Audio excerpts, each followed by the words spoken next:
Well, I warned you I was going to talk to you again, but I would like to start with a few introductions because we do have some folks here that I would like to recognize. I would like to start with our management staff. Michael Blickenstaff is our plant manager. He's in charge of all operations here at the facility. By him is Tyler Miller. He's our commodity manager and purchases all our grain here, so he's one that I want everyone to really get to know really well, as we have a little bit of an appetite for corn. Chris Kaufman is our company historian. Chris has been here with the other facility and assisted and was very instrumental as we work through the rebuild process, and he is our maintenance manager with the facility now as we go forward. A couple additional management folks is Dean Reeder is our chief financial officer. He looks after and makes sure that we're doing everything appropriately, and if we forgot Steph, we'd be in trouble, because Steph is our person that definitely takes care and keeps us all in line here at the facility. We have some additional employees, and the mayor was so right. We had over 600 people apply for the jobs that we have here today. And we've got 33 of Ohio's best working here at the plant today, and we greatly appreciate it. In addition, Chuck talked about RPMG, our marketing arm. We have Steve Dietz and Darren. They do a fantastic job of marketing our products and coordinating. You've been watching all the trucks and stuff going through here today that are taking distillers and ethanol. The RPMG team takes care of all that for us and does a great job. Lima, our Perry Township, in the back of the room, was very much supportive of the project, and we needed their help at the beginning and still do, and they've been very supportive. We also have other folks from the city, Wade and Gary and everyone back there. We appreciate everything that the city has done and has allowed us to get to this stage. Well, to give a little history of how we got here and what kind of the plan of attack was, is 18 months ago I made my first trip to Lima, Ohio, and I'm pronouncing it right, and came over, and all I'd ever heard about this facility were rumors, because you hear about all the problems that it's had. Well, I went through the plant and I found out they weren't all rumors. There was plenty of problems that needed to be addressed and dealt with. So I kind of said, you know, thanks, but no thanks. I don't think this is going to work.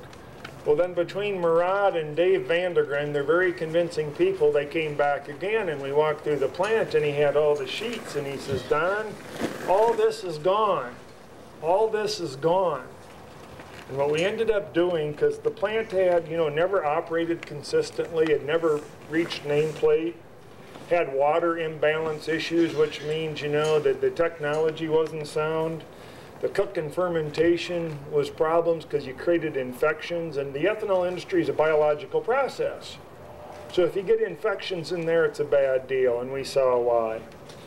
We had some dryer systems that never worked, and we saw why when we got into those also. And we had an evaporation system that we called Disney World that sat out here at the end of the building that never worked either. So I kind of said, Dave, well, what are we going to keep? What's going to be left if we rebuild this facility? And no portion of this facility went untouched. And the only thing we basically kept was the structures. Everything inside this facility, and when Mike and I think Trevor give the tours today, they're going to go through and talk about all the things that we did inside this facility and how we invested $30 million to truly make this a state-of-the-art, efficient, and environmentally sound business. You will see that as we've gone through things, all the fermentation and cook, there's a lot of repiping out there. It was done. Why? We got rid of all those things that were causing the bacteria problems. We had an all-new energy center, new thermal oxidizers. When you see that, that's water vapor going out the top, and that's all it is. We also were concerned about the environment.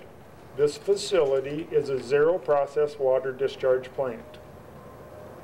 Any water that comes into contact with the process is recycled and reused back to the plant. We keep cleaning the water, and we keep reusing it and recirculating it through the plant. This is something that not all processes do. We are very glad that we did that. We also made a lot of improvements to be a good neighbor. People asked me last night in the hotel, he goes, what are you in town for? I'm with the ethanol plant. And he says, are you ever going to get that thing running? And I says, well, we've been running for 3 months. And he goes, you're kidding me. And I says, no, we're not. And that was the way we want it. We have employee meetings every quarter, and the employee says, well, why aren't we putting an ad in the paper, and why aren't we doing things? And I says, well, here's our views on that. We haven't had the fire department here once, we haven't had the emergency response team here once, and we haven't had 15 complaints on odor. We've had none. So that means that's good. We started the plant the way we wanted to. So when we look at what have we been doing for production, we said we've been running for a couple months. During the months of June and July, we actually ran 85 to 95% of nameplate. Our nameplate on this facility is 54 million gallons a year, so we ran pretty good. During the month of August, we actually ran at nameplate capacity already. And so that's just a great thing. And as we look forward, we're going to be doing our fall shutdown here at the end of September. We look forward to coming up after shutdown and actually operating over nameplate. So what's that mean? What are we going to do? Well, for every bushel of corn, and next year we will grind 20 million bushels of corn. For every bushel of corn, we get 2.8 gallons of ethanol. We get 17 pounds of distiller's grains, and you guys go on the tour, I think we're going to have bags of stuff to float around. And we get about 4/10 of a pound of corn oil. So we get a lot of things out of the process. But so next year, our business operating plan is everyone, we need 20 million bushels of corn. We're going to produce 56 million gallons of ethanol. We're going to produce 170,000 tons of high quality distiller's grains. And we're going to produce 8 million pounds of corn oil. And we're going to do that very cost effectively by 33 very dedicated employees at this plant. And they do a fantastic job, and we're glad to have the team that we have. In closing, there's a lot of people that I would like to thank. And you know, to start off with, it's definitely the employee team. First and foremost is this has been one of the most industrious employee teams that I have ever experienced. When we started the plant, there were 8 people here, and they had stayed on from the old plant. We're kind of taking care of things. Chris was the leader of that employee team, and we started the demolition and rebuild process, and there was a lot of things that we did in a very cost-effective and proficient manner. I would like to thank all the local government entities, especially you, Mayor Berger, because the first time when I come in to meet with you, I could say, sure, I heard this story before, because you know, we said, hey, here's who we are, we want to open the ethanol plant, and this is the kind of business, and we're a zero process water discharge plant. And I walked out of there, and I just know the mayor said, well, I've heard that before. But he called back, and he was very instrumental in getting us to where we are today.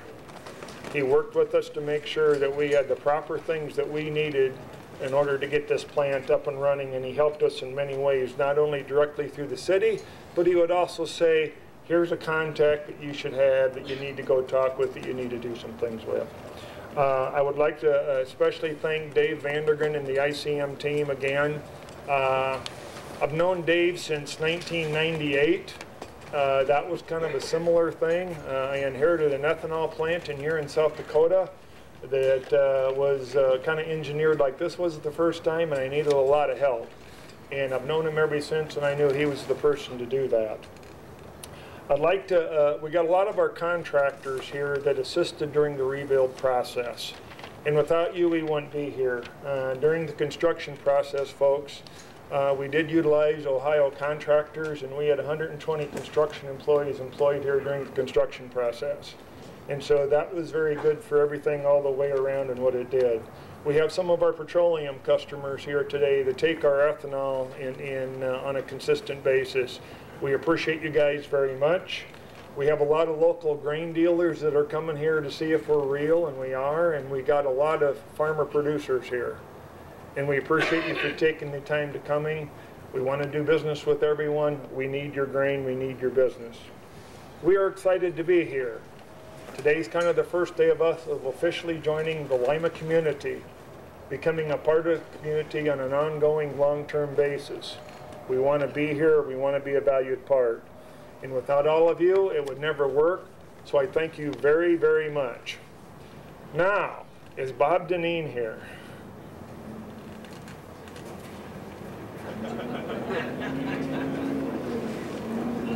I can't tell jokes, so that's not the answer that we want to do with here.